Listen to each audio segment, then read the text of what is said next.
you hear that? It's a little bit of a soothing change for one of these shows.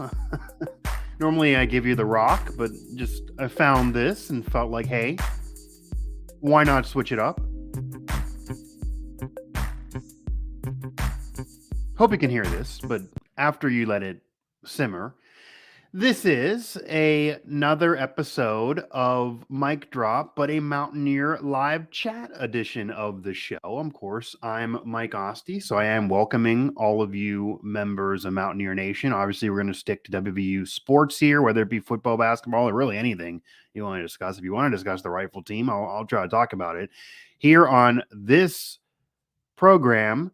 And of course, head over to WV Sports Now, all of our social media platforms, and our website for all of our coverage of all of Mountaineer athletics. Wanted to offer one of these. It really went well last time I did it. I'm in a good mood right now. My new baby, 3 months old this week, and she is now sleeping a lot more through the night. So that's a positive, as she is skipping some feedings, able to sleep for several hours in a row, screams less despite having colic and reflux. So I'm smooth sailing in my personal life. These teams are not always all smooth sailing, but want to get your thoughts, want to talk about whatever you guys want to talk about. And until some of you jump in, because sometimes it does take you guys a while, you also can tweet me at MikeOsty11. You see that bottom of, where are we here? Yep, bottom of the video there in the lower third. So I also can try to head over to Twitter and try to respond to you guys there, or certainly after the program. But I do want to touch on kind of what I have on the site right now until some of you guys join me. And it's also going to focus on Mountaineer basketball. So obviously this is football season, but I do want to actually jump off with a little bit of thoughts on Mountaineer basketball, and namely Bob Huggins' excitement. So Bob Huggins is pumped up. And he doesn't always do this, but I admit he's done this before and it hasn't worked out. There actually has been some seasons that followed excitement from the Hall of Famer, and they didn't end up that way. But Bob Huggins didn't do this last year, didn't do this the year before. It has been a minute, and he is really excited. And I think one thing that's also interesting that Bob Huggins said in his recent press conference about this season and his excitement for this season. And that's what most people have read out of it, that he's really excited. And it's a new look team a little bit. And obviously they need to do a lot more and need to be a lot better in comparison to last year, because I don't think anyone wants to go through a season like last year again. It basically was done in January once it really got started. But also that he kind of admitted, and we've actually heard this a little bit from other coaches around the country. Jeff Capel at Pitt, for example, has said this recently too, that didn't handle the portal that well a few years ago, didn't know he was going to like the portal, thought he would hate the transfer portal, and yet now is realizing the benefits of the portal, using it more to his advantage, and is not completely against the transfer portal now. So anybody out there who prior to these comments, or really what we've seen the last year or so, who was no longer sold on Bob Huggins as the head coach of West Virginia, and despite him being inducted into the Basketball Hall of Fame with 900 plus wins and having led the Mountaineers to the only Final Four appearance they've had since Jerry West did it over a century ago, there have been many members of Mountaineer Nation that kind of are done with Bob Huggins. And it's not just that success. Obviously, that was the beginning of the tenure. There has been a consistent run of usually NCAA tournament, usually being contender. He's had Sweet 16s. He's had solid play. When Deuce McBride was there, certainly with Javon Carter being there, it's not all just that beginning couple years in that 2010 team. There has been consistent success. Certainly going into the Big 12, you're looking at Texas and Kansas as teams with higher win percentages than West Virginia in that conference, certainly when Bob Huggins has been at WVU. So there has been success. Not so much maybe last year, even a little bit prior to that. I get it. But there have been some positive moments, and also a coach who's not afraid to play anybody, willing to play Gonzaga when they didn't have an opponent. And hey, West Virginia needed somebody to play, and hey, let's have it be Gonzaga. Not many coaches in the country would jump into that game, and it's not a death nail like, say, it would be in college football. So you got to like that from a head coach who's also able to win a lot of those. But just the interesting aspect of him kind of admitting, hey, didn't think I was going to like the portal. It certainly burned him a little bit when you're looking at Oscar leaving the program, Oscar Tshiebwe, and what happened there with him going to Kentucky and basically being a dominant force. And yeah, Kentucky a little bit underachieved, but him as an individual player vying for player of the year in the sport most of the season, really showing what he could have been at West Virginia. And that a situation that then he dragged Huggins through the mud, and Huggins throws subtle jabs. And despite liking Calipari, it's kind of odd that he got there. And a lot of people believe a conspiracy there, and just a lot of craziness there. What's up, Paul? Definitely happy to have you aboard here. We're waiting for anybody else to jump in. Any thoughts you got, Paul, right now on whether it be Mountaineer football or basketball? Feel free to chat along. Feel free to jump in there, or certainly over there at my Twitter at Mike Asti 11. But just again, Bob Huggins kind of admitting that, hey, the portal, didn't love it initially. Now I'm liking it. I don't know if that was some influence of West Virginia as an institution saying, hey, Bob, we got to adapt to this. We got to do this. We can't totally shy away from this. Or also the realization, and Neil Brown has said this too, that yes, you're going to lose players to the portal. Okay, Neil Brown has dealt with this, Messador, etc. But you also are able to quickly rebuild a team and gain players from the portal, JT Daniels, etc. So you have a situation in the portal that, yeah, it can be annoying. It can definitely be annoying for coaches in some respect. And I've talked ad nauseum that, yeah, it's a little bit more fair now. Certainly players before were, I guess, getting screwed over financially, to say the least there. Certainly you can ask members of the Fab Five and many star players over the years about this. They were generating revenue for a university and not seeing any of it themselves, at least not legally. But then, of course, now with the NIL deals, you get that. So you name, image, and likeness. I see that being fair. That fairs it up now, for sure. If you're generating it, you go ahead and get the cash. But when you go to the portal situation, and yeah, coaches are able to leave kids at any time, and that is unfortunate. But there got to be a little bit of a tight bar here, because you have a situation now where it's run amok that if a coach sneezes in the wrong direction, that player's dipping out. So I'm all about a window.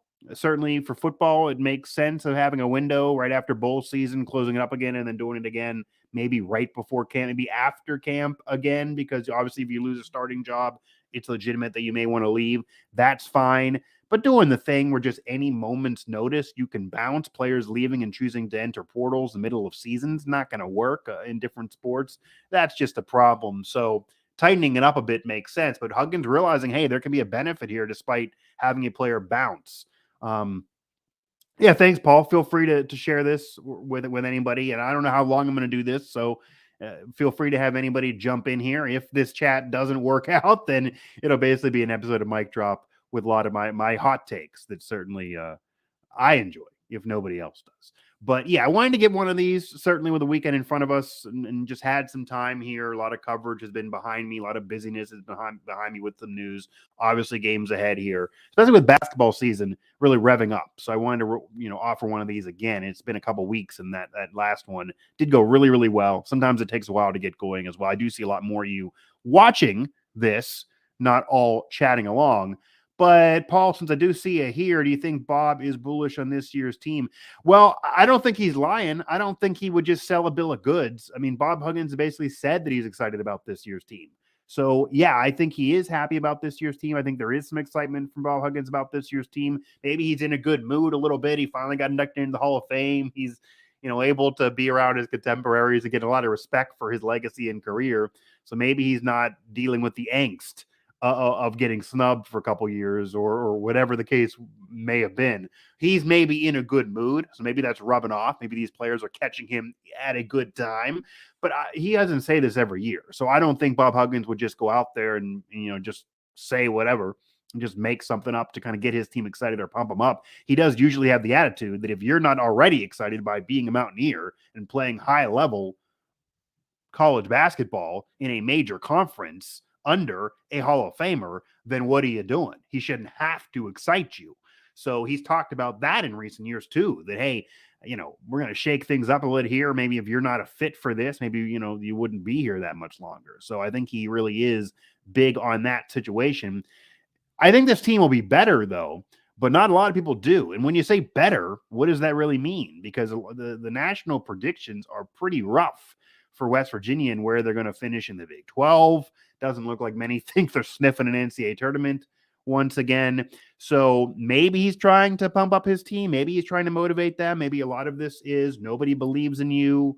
A lot more local members of media are predicting a little bit more success than, of course, nationally, which makes sense. That happens across the board, since obviously the local media, even myself, we're going to have more awareness of what's going on with the program than, say, somebody who's just writing nationally. But regardless, they're not thought of that much, certainly. So it'll be interesting. Obviously, Kansas is going to be a top dog to run roughshod over the conference yet again, probably.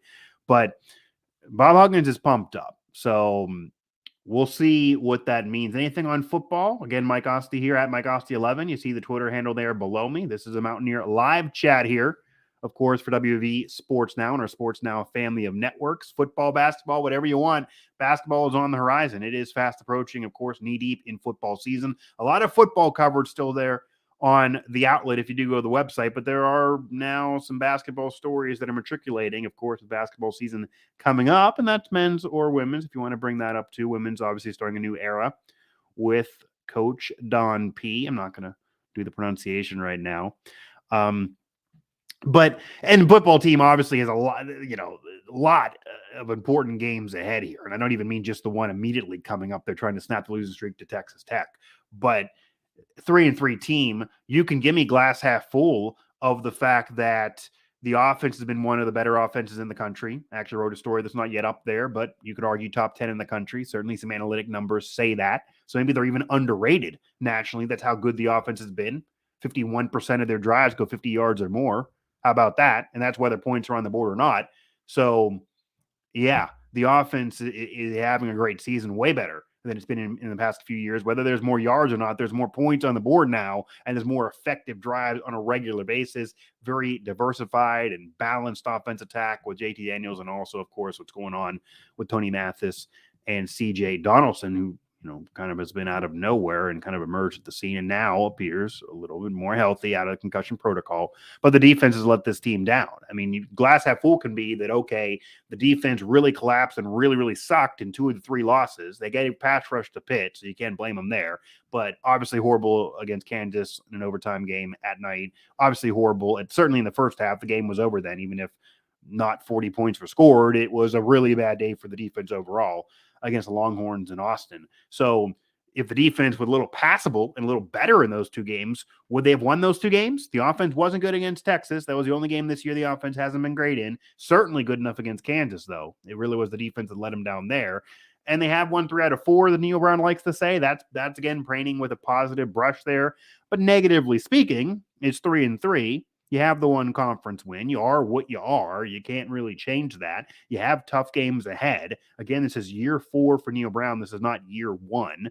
He likely is going to be back regardless, though, because of the buyout. So it doesn't matter what we all think. But can they play well enough down the stretch to allow you to trust the climb, to be happier, to realize what's coming up in front of this team? It's a tough schedule this year, but you can't just say all the time, schedule's tough, so, hey, we're going to lose a lot. That doesn't work. And yeah, you have some fun games with some regional rivals back on the schedule, with Pitt staying there, Penn State coming, Virginia Tech dropping off, but you had those couple years in the Black Diamond Trophy. But it's not like you're getting, major victories out of those games, but you're certainly vulnerable to lose sometimes. Then you're bumping a team and you're adding teams like Alabama, obviously. I mean, that's really, really going to be rough whenever they do play that. And I get the Shane Lyons connection, but Lord, they're not going to win that game. I don't really want to go into that because I know that caught wildfire on the site and Twitter whenever that story went up. But man, I mean, the schedule's not going to get any easier for West Virginia in years to come either. And it is a tougher schedule than most similar sized programs in major conferences.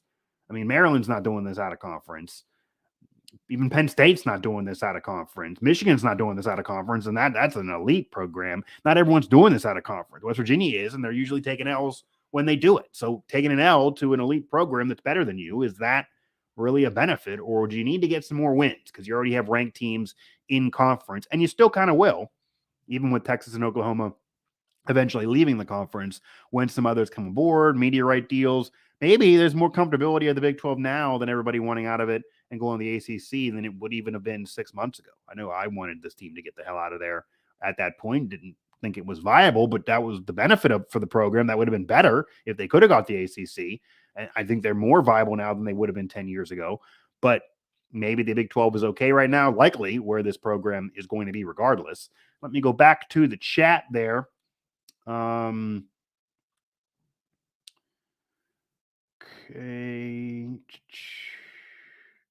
Do you think, and this is from somebody else besides Paul, so I appreciate now we got the chat rolling a little bit here. Tom, do you think the 4 turnovers from the Baylor game are repeatable going forward, or did we just luck out and the previous 5 games are more indicative of the next 5? I mean, that's exactly what we got to figure out, honestly. That's exactly what the defensive coaches, it's exactly what Jordan Leslie is trying to make happen again. That is the recipe. And these games ahead, certainly the one coming up here, it is all about the same recipe, because I think Neil Brown and Jordan Leslie have realized this defense is not going to be a world beater. And yeah, it's the Big 12. It's not like the Big 12 years ago where you didn't care about defense, but it's still the Big 12. You're going to have to score points. But this defense isn't what it was last year, the year before. This is the worst defense under Neil Brown, even though the team probably has its best offense. It's unfortunate that it's like that. They can't kind of get it together simultaneously. The defense has let down the offense this season prior to the Baylor game, and the goal all week going into the Baylor game, the coaches talked about this, they were upfront about this, was exactly what you're saying, Tom, to force turnovers, to create turnovers. It eventually led to points off turnovers. You add the block in there off the kick, and that defense, those defensive players, Dante Stills, really won that game almost by themselves. Yeah, the offense had to do what they had to do, or it wouldn't have been enough. And yeah, Casey Legg had a big kick there at the end. It's cool for him. He's a nice kid. But that defense won that game for West Virginia. And outside of the Spells interception late in Blacksburg, which that game was already decided. It's really hard. I see some of my colleagues keep calling that a game, and I have to, a game sealing interception. I mean, they would have won anyway. It literally did seal it up. It didn't win the game. It's not a game winner, but it sealed it up.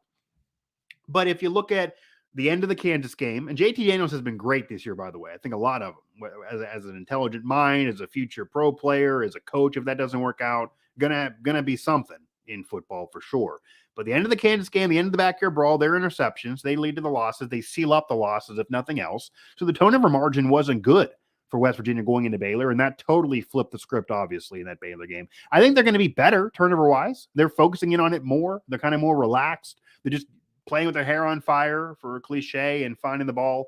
And I think Dante Stills is really playing better. I think he feels some pressure. Obviously, he's a game wrecker, but his first 2 games, the numbers weren't what they should be for somebody who's looking to get drafted, even though he's wrecking games. And sometimes you can't always take what he does out of the stats. I get that. But you don't want to see a dip in stats when you're the best player on a defense, and that defense is getting worse as well, and the defense overall stats are getting worse, and yours are, and that doesn't look good. So he's trying. I put something up there on what Darius is doing to try to help him out, which is just really nice of Darius, because obviously the brothers and you're going to help out your bro, but his NFL career right now is in doubt, and it may never get going. So Dante may be the one in that family that has a career in the NFL, and it might be partly because of Darius. So that's a great read over there again, WB Sports Now. Off of what they said. It's not even my opinion. It's a lot what they said. So it's kind of learning what their relationship is like by reading that article. But yeah, I think this defense is going to be better. I don't think they're going to have the Baylor game every week, if that's what you're asking. I cannot see a scenario where every week, especially with a tougher schedule coming up, that it's going to be 2, 3 turnovers every game. 5, 7, 10 points off turnovers every game. And again, I'm factoring in conversions there off the kick. No, I cannot see that. Okay. I can see the defense every now and then flipping it. And like you have an opponent coming up with Texas Tech there, and even other opponents the rest of this schedule, but certainly this one, a pass happy team, 50 pass attempts a game. That means, yeah, they can churn some yards and points are going to be on the board. So you got to be relative to what you expect out of the defense, because Jordan Leslie has said this, and this caught some fire too. He doesn't look at yards or points to evaluate his D. He's looking at turnovers. He's looking at what they do in each individual play and kind of in comparison to what happens throughout the game and what he expects off the team being banged up.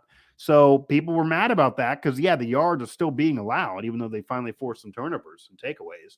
But I don't think it'll be the same clip as the Baylor game, but you'll have an opportunity against Texas Tech because they pass the ball all over the field, all the time. And yeah, that means points and yards, but it also could mean more opportunities for interceptions. Get Charles Woods back. He's in a limited role, but that's still adding more to the secondary. The secondary is still going to be rough. It'll still be the weakness of this team, I would certainly expect. But Dante Stowe is playing better now. This defense feeling themselves. They're putting more of an emphasis on the turnovers. Just hear Cox really all over the field. I would definitely expect this defense to be better and to create more turnovers. And if being better means just creating more turnovers, but not actually being better in terms of yards allowed, that would be fine with Jordan Leslie, apparently. Whether you like that or not remains to be seen. But yeah, he's not using points and yards. He's using what happened against Baylor. It seems like Neil Brown and Jordan Leslie would be thrilled if what happens against Baylor happens every week. And that might mean you guys are having heart attacks in games, because that might mean having to win a shootout pretty much every week. But they maybe have realized that is the team. That if they're going to win, and they do have a top 10 offense in football, in college football, that you look analytically is really, really good and always moves the ball. And there's points there. And you have a veteran who's even keel. You have multiple running backs now with CJ getting healthy. That, okay, we're just going to be a shootout team. Maybe they're going to do what Texas Tech did 10 years ago. This is like Mike Leach team with more of a balanced offense, not exactly the air raid, because I know Graham Heller doesn't like that label. But that might be what they finally have realized. That's just who they are, and that's just what they're going to do. And they're not going to be able to hold a great team to 10 or 13 points like they maybe could even have done a year ago. They're going to have to do it off turnovers. They weren't getting them earlier in the year. Some of that's luck.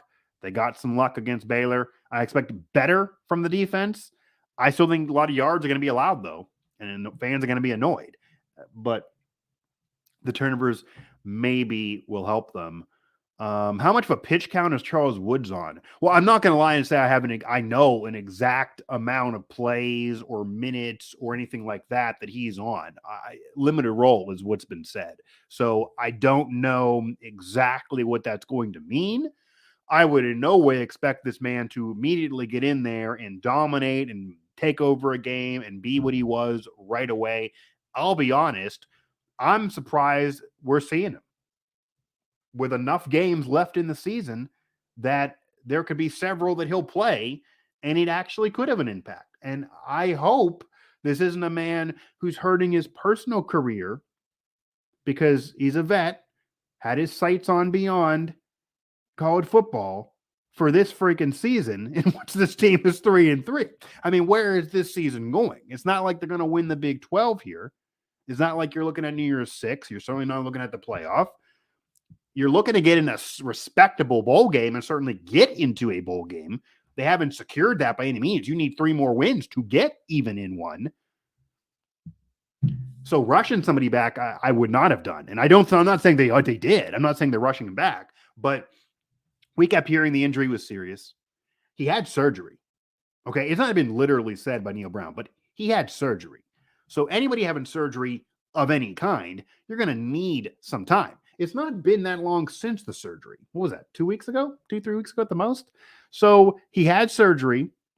He hasn't played really this year since early in the backyard brawl against Pitt. Obviously, you need an ankle to be strong in the secondary, especially if you're a defense that's playing with your hair on fire trying to get turnovers. It might be the attitude of this defense now in order to win the rest of the season might make it harder on Charles Woods. So it'll be interesting if he can be part of this because, yeah, he's been a guy that forced turnovers in the past, and he's been that leader in that regard for the defense in the secondary. But can he do the Baylor game every week, recovering from an injury after a surgery? I don't know. So he's going to be limited, 100%. I would not expect that, especially if it's like that, where it's so many possessions and so many offensive possessions for the opponent. This is a conference that's rough for a defender to come back in off of surgery in the middle of a season. It's a lot of plays.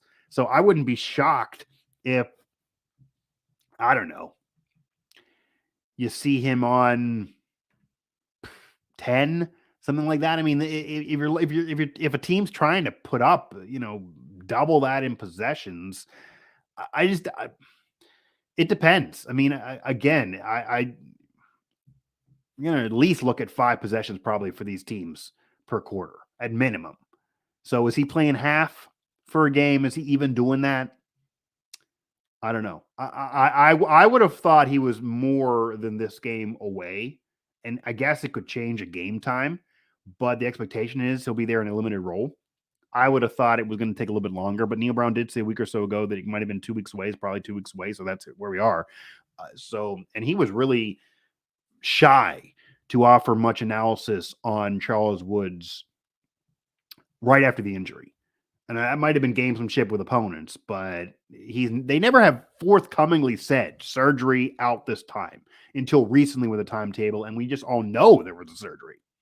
But it's never been literally said. It's not even been literally asked. I guess I'll take a shot at ourselves in media. No one's actually said, "Hey, was there a surgery?" But yeah, there was one.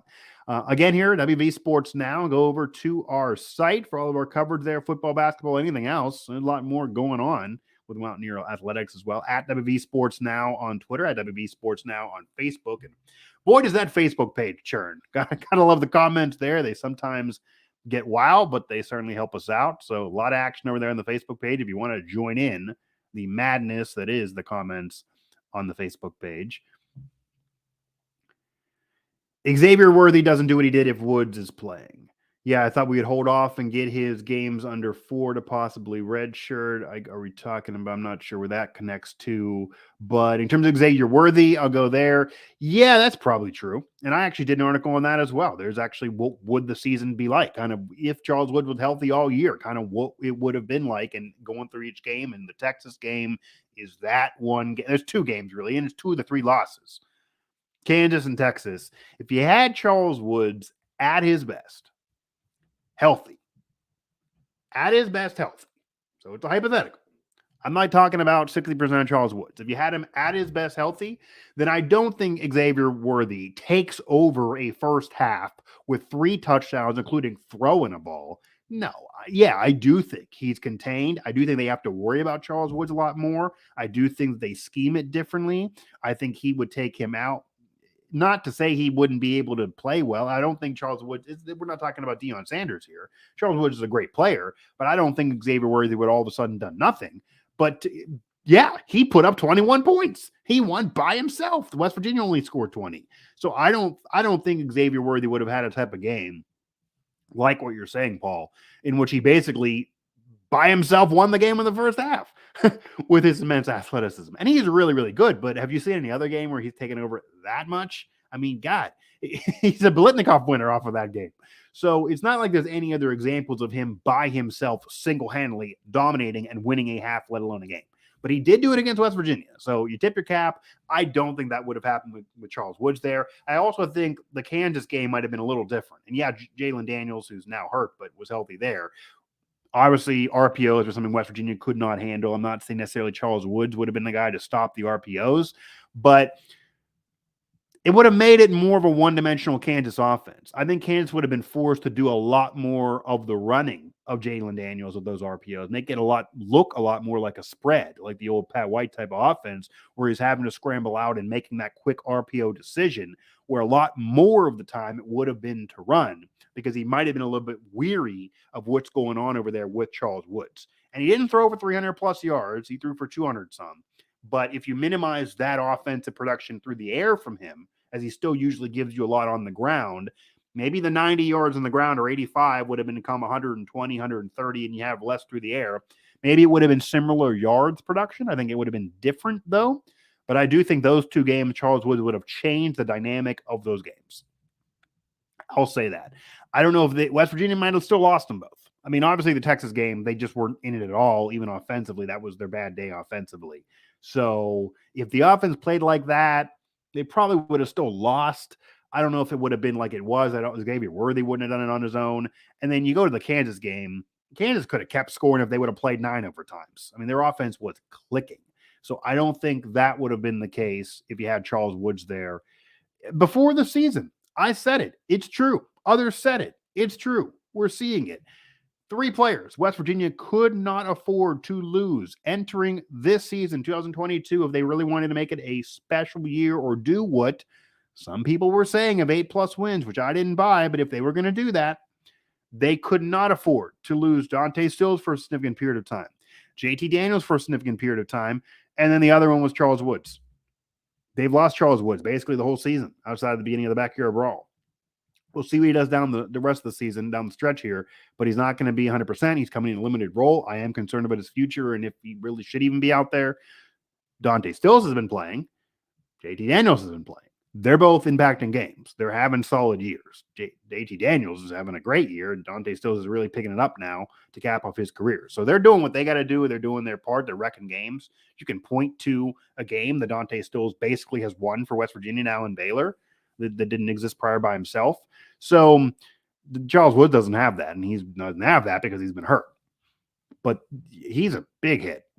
And yeah, I would go with WVU Sports now. I did it. I kind of broke it down game by game, but those are the two games. And even if you flip one of them, Kansas or Texas, Texas is a ranked team now. Kansas is no longer because Jalen Daniels has been hurt. But if say you beat Kansas now, even if it's close, and now your losses are just to Pitt, who no longer is ranked, but they have two losses, one of them being to Georgia Tech, which is really, really bad, and they haven't been good this year. But the other being to Tennessee, which is fighting for the playoff now. So that's not that bad for you. It was opening season. It was the backyard brawl. You're on the road. West Virginia also covered that spread.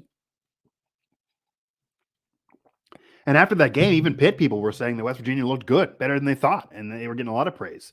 So if you have that be a loss, and then you have Texas be a loss, who's a ranked team, and they lost to Bama by 1 point, despite also losing Texas Tech here, look a lot better than adding the Kansas loss in there. And yeah, Kansas started 5-0, and I get their QB's hurt now, but they didn't play anybody when they won those 5 games, with the exception of West Virginia, which West Virginia is not ranked. So what is that saying? So that it changed the dynamic of how the season feels a little bit too, because you can give me glass half full take and give me glass half empty take, but they're 3-3 as we're speaking. Yeah. Yep. He did the same move last week against Iowa State in the goal line that he destroyed. Yeah. Oh, Charles Wood playing under 4. Yeah. Again. Oh, that was Charles Woods. Yeah. Well, we'll see. I mean, I guess assuming he plays the rest of the season, then yeah, that would burn the eligibility that you're referring to there. I guess I wasn't even thinking of that, to be honest with you. I'm just surprised that a guy has a surgery. It's serious. Everyone says it's serious. They're tight-lipped on it. The season's not going that well, and yet he's back. So it's not so much for your program, it's for the kid. I mean, this isn't a year to give it all to, okay? I mean, they could salvage this and have a good season. I'm not saying they're going to end up, with 3 wins and that'll be it. And it looks like they're going to be a little better than one of the worst seasons in program history, which was talked about a few weeks ago. But it's not a year where you're playing for the playoff here. This isn't a year where you're playing for putting a ring on your finger outside of, the guaranteed rate bowl if you get back in there and can try to win that. So what are you doing? Is this a year to rush back? But he wants to rush back. He wants to fight. He wants to fight to play. He wanted to fight to play. That was what Neil Brown kept on saying. Anything else there on Mountaineer football, or switching back to Mountaineer basketball? Again, we talked at the open here on Bob Huggins' excitement for this team, whether that's legit, whether that's coach speak. He doesn't really do that. And what that means, if you have higher expectations on this team, do you think this B-ball team is going to be better this year? They can't be worse. Do you think they're going to be as bad as many national predictions say they're going to be? And is there a reason why Bob Huggins is so freaking excited about a team that almost no one else nationally is? So is he trying to say that he sees something that they don't? Is he just trying to pump up his team? Is he legitimately excited and really thinks this team can do something? So you think this is a 25-win team? That obviously would be a big turnaround. And, where they're put right now nationally in the Big 12, 9th, etc. It's just not, that wouldn't be near there. But yeah, based on what Bob Huggins is saying, and based on, I don't know about 25 wins here, but based on what Bob Huggins is saying, they're certainly being disrespected, a little underrated nationally. I think this team, 18 wins, you want to see. 18, 19 wins, you want to see. Certainly 17. I don't think you want to have a situation where this, you're looking at anything lower than that. But I don't know if he's selling seats. I don't think Bob Huggins, he's going to make his money regardless. I don't know if Bob Huggins gives a damn if he wants people to go, and obviously he'll be upset if nobody goes, especially if his team's winning. But I don't think Bob Huggins is going to be doing the thing where the program says you got to lie and sell seats, and he'll go capitulate to that. I mean, I don't see that. I just don't see that. They got to get over 500, though. Obviously, 16-17 last year, a 304 win percentage, 4-14 in the conference. None of that can be going on again. I don't see 25 wins here, but there got to be a marriage in the middle there. Again, if this team can win 20 games, that would be nice. I mean, just cannot be what it was last year, where again, they were basically out of it in January. There were really no big moments or big games to write home about in terms of on the positive end that you're thrilled about. You're losing to most of the ranked teams you played. You did beat Pitt, but Pitt was just a horrendous team last year. So what does that mean? You got trounced to Kansas, to Texas, to Baylor, these conference teams, Texas Tech, even Oklahoma. And Kansas, Baylor again, didn't mention at the top, Baylor again, because some people are saying Baylor could win another national championship kind of under the radar. Baylor looks really, really good again. But West Virginia has some games in front of them that are going to excite fans as well here. So you have obviously Bowling Green, Mount St. Mary's, nothing to really, brag about. But you the back here, bro, early on. Pitt has a lot of offseason problem with Dior Johnson and company, and that's a new look team, though. I actually called the high school games of Nellie Cummings, who's one of their new transfer players that played in the NCAA tournament at Colgate. So it'll be interesting. It won't be easy for West Virginia at all. It is a road game. But Pitt's not good. They're not going to make a tournament or anything, but they're an improved team. They should be better than they were. So that's interesting. Morehead State, Penn, just going on the schedule right now. Purdue, you got into a tournament situation there. Xavier, schedule's not murderer's row early on in the season here before conference play. This is not murderer's row by any means. They certainly can get some wins here. You go into conference play, obviously, and that's going to put in, then you got several of these in a row, though. So you got Oklahoma State, Kansas, Baylor in a row, Oklahoma then. So that's 4 in a row. I mean, you don't want to lose all 4 of those in a row, but where's the win? Oklahoma State and Oklahoma, obviously the easier games out of those 4. They're on the bookends. But you'd like to steal one, get an upset here. Both Kansas and Baylor are at home. That's a positive. The 2 easier games in that 4-game streak are on the road in Oklahoma State and Oklahoma. But Baylor and Kansas, those first matchups are at home. Texas at home, then Texas Tech. So the 3 best teams in the conference, you have that first meeting at home. That's nice. Auburn, TCU, again, Iowa State. Then you go to Texas, you go to Baylor. You don't have to do it back-to-back like before with Kansas and Baylor back-to-back earlier in the year. Those games at home, it's not going to be easy. But then when you play them again, you have them on the road, but there's a split in there. You have Baylor at Waco. Then you have Texas Tech at home, Oklahoma State at home. So you go to the Baylor game, it's going to be really, really hard. But then you go back home for some easier competition in the conference. And then you go to Lawrence, Kansas, which won't be easy again. It's freaking Kansas. But the matchup of having them earlier in the season at home when you do have to play them back-to-back, and if you're going to get a win on against them, you figure it to be at home. It might make you confident. It might make you feel good. You get it early in the season. You start off playing well. Your record's good early on. You don't go to January where you're out of it. You're in January where you're feeling okay about yourself. Maybe there's less drama as the season progresses. The fans are still interested and into it. And then you get into these tougher matchups on the road, but at least there's a split there. They're not back-to-back.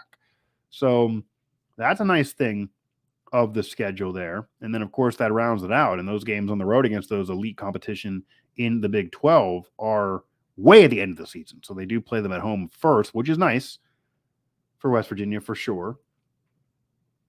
Yeah, see you, Paul. Happy to have you aboard here. Happy to jumped on with you before on your program. So happy to do that again here and again. WV Sports Now at WV Sports Now. I know you're already following, but anybody else who's listening, tuning in, I do see a lot of you are watching. So maybe you just like mic drops. Maybe you just like me. I have guests on a lot of the time as well, but maybe you just want me. You can get me if you want, but feel free to also chat along here. We have had some other chatters. I do see a lot of, Let's Go Mountaineers and that type of action there. So that's fine too. We'll see how much longer I will keep this up. But again, football, basketball, that's the sweet spot right now. If you do want to chat along here in the final minutes of this basketball season coming up, and it's better to have no one predicting anything nationally and go under the radar. It'll hurt you in terms of early season rankings, but it doesn't matter as much as college football and where you're ranked if you keep on winning and you get those big wins. You can flip yourself way into those rankings if you do it on your resume. And Bob Huggins is excited about this team. Again, I don't think he would just lie and not trying to sell any seats. He doesn't care. He's pumped. What that means, and yes, he's been pumped before and it hasn't worked out, will remain to be seen. This West Virginia football team, though, has a lot of pressure on them. More pressure than the basketball team, I would say. Who do you think has more pressure? I mean, obviously, Bob Huggins is a basketball Hall of Famer. He's not going anywhere. They're not going to fire him. And they have to retool when it's a little different team, but they were so bad last year. So there is pressure to not be that bad again. But still, obviously, more pressure on Neal Brown, on the football program. It is year 4. There's been one bowl victory in his tenure now. These are mediocre bowl games, though. The guaranteed rate bowl is barely anything anyone wants to brag about, and you lose it. I get they were banged up, but come on. You go from a climb to dipping back. You got a mulligan your first year. Then you have the Liberty Bowl win. You're feeling good about yourself. You dip back again. You think you're stepping up, and you're only in the guaranteed rate bowl. And last year was just such a miserable season. I mean, they finished 6 and 7, but it felt like they won 2 or 3 games. It's hard to get into it. This year is at least exciting. I mean, this has been a roller coaster ride. You feel like, though, they let down in some games. You feel like, though, they lost some games they shouldn't have won or they shouldn't have lost. You feel like, though, some of the wins are overrated. I mean, how many big wins did Neal Brown have? I mean, Virginia Tech last year when they were 15th, they then lost 5 out of their last 6. And West Virginia wasn't that good after the game, and they almost lost that game. They almost blew that game. And Virginia Tech just wasn't good last year. Virginia Tech not good again this year. Virginia Tech's been continuously overrated. So is that a big win? You have the Black Diamond Trophy, but that's not a good Virginia Tech team that you're beating. You beat Kansas State years ago when they were ranked, but every year since then, Kansas State has some upset wins. They play well against Oklahoma. They're an average team. They're not horrendous. They're not great. It's not like they're getting in there in the top 10 or anything like that. And then, okay, you've been worse than them pretty much. You can't beat Texas Tech. We'll see what happens here. You get the win over Baylor, but Baylor maybe some felt was overrated coming in the game as well. They did coming off a loss, even though Oklahoma State was a top 10 team at the time. This Big 12 does really cannibalize itself. A lot of teams can beat anybody really in the conference. A lot of parity there. No one's really awful, especially now with Kansas playing well. But in terms of your victories and your record at West Virginia, Neal Brown, it's looking like a lot of lower level opponents that you beat, and that includes FCS. So I think someone threw it up, and this might be a couple weeks old now, but 14, maybe the number now is 15 with Baylor of legit wins, basically. And that means you're taking away FCS and you're taking away Kansas prior to this year is what people where that was. So Kansas is the worst Power 5 of the last 10 years, and then FCS. So Townsend, LIU, yeah, you trounce those teams, but they don't really count here. That's why one of these 3 wins this year is against Townsend. Like, what are you bragging about there? Your 3 wins this year are against Townsend, who's an FCS team that you dominated, but you should. No kudos there for doing it. Virginia Tech, who's not good. They already lost to Old Dominion. They've lost since. They're not ranked. They're not getting near ranked. If I had to rank them, they're 50th, 60th, or something like that. They're not good. They don't even give you an exciting brand of football anymore. They're just not anything to brag about. And yeah, that's one of the wins. And then, of course, it beat Baylor, who was ranked, no longer ranked prior to playing you, but that's the best win of the season, obviously. And it was a must win. Or imagine being 2-4 without that win, no conference wins still, a tough schedule ahead. It would get really, really ugly, and the vibes would be bad. So they're better now. We're not throwing up any articles about who would you hypothetically replace Neal Brown with, but you still need more bigger wins. You still need to try to do something this year. And everyone beating up on Oklahoma this year, they're down for the first time in 2 decades. Doesn't mean West Virginia's guaranteed the win. So we'll see what the Mountaineers do against the Sooners as well. But TCU, they played really well this year. How does that make you feel West Virginia can beat them? They're better than they were. They're still better than you. They've been better than you. Oklahoma State, yeah, they finally lost and they got exposed a little bit. And TCU now might be the class of the conference, not Oklahoma State. But Oklahoma State's still better than you. You're West Virginia. 3-3. You got to win over Townsend. So we'll see. I want this team to win every freaking game, by the way. For anyone out there saying I'm trying to be negative, I'm just working with what's in front of me. I wish they win all, but that's just not reality. So we will see. The vibe's much better now after the Baylor win, but they can easily get dashed all over again if it goes backwards to where it was after that Texas game. People maybe feeling good, a couple wins in a row. But as I said, Townsend, Virginia Tech. So the Texas game exposed them. We will see. I think I'm going to probably close up shop now on this live chat. Not as much action as last time I did this, but I will try to do this again. Maybe not right in front of a weekend here. It's just when I finally had some time. Obviously, here I'm on a Friday that I will admit. But happy I did get a few chatters along. Happy to see some other action, see some of you watching, even if you don't chat along here. And again, at WV Sports Now, WV Sports Now for the website there, WVSportsNow.com. You can find all of our coverage throughout the week, not just the games. And it's certainly, feature stories, analysis, opinions, news, reporting, video, all of it's there. Also, basketball season is coming up. So all of that coming up ahead. Ethan Bach is our beat writer for the basketball team. Definitely follow him as well. He's a good guy. And then, of course, we have all their action of the rest of Mountaineer athletics there and recruiting. So once the season's over, but even now, recruiting is the bread and butter. And I think recruiting is the separator, even certainly in the Pittsburgh market, but really even in the West Virginia market, covering any place that covers West Virginia, not really anyone's covering recruiting as well. There are outlets that cover maybe high school football, but they don't cover recruiting. We are covering recruiting, and we cover recruiting really diligently and freaking well at WV Sports Now. So that's a major bump of us, in my humble opinion, that we're doing so much in terms of covering recruiting, and a benefit for Neil Brown, which he will use this as a said, you have the buyout, regardless of how this season finishes. That's really, really high. That's going to bring him back. But you do have really solid recruiting classes coming up. Rodney Gallagher, Jaheim White, look at the monster game he had recently, etc. You got solid recruiting classes coming up. So that's a positive. Even when this program hasn't been winning, he's able to bring those players in. But we do a lot of recruiting action, of course, even our notebooks, but even featured stories on those players, interviews on those players, and just what's going on in terms of recruiting that a lot of outlets do not even put out there or bother with. We definitely do at WV Sports Now. So again, thanks to everybody who chat along and joined me here for this Mountaineer Live Chat edition here, Mike Drew, on a Friday. I'm going to let you now enjoy your weekend, regardless of what the Mountaineers do. Hopefully you can enjoy your weekend. I'm going to try to do that myself. And again, find me at Mike Asti 11. There it is. Always reverse camera here to what you're going to see. So probably a look to reverse when you actually do see where my finger was pointing. But nonetheless, at Mike Asti 11 on Twitter. You can certainly hit me up there and I'll talk to you there if you're not available or can't do one of these because you're working or whatever. But I thought this also works here because you can always type along even on your phone. Someone's doing a video. So we'll see if we get more action next time I do on these live chats, but I'll definitely try to plan on having these more often and maybe also venture into some Twitter space action yet again. So we'll see. Again, Mike Asti here. And that'll be it for this edition of Mountaineer Live Chat, this Mountaineer Live Chat edition of Mike Drop on WV Sports Now.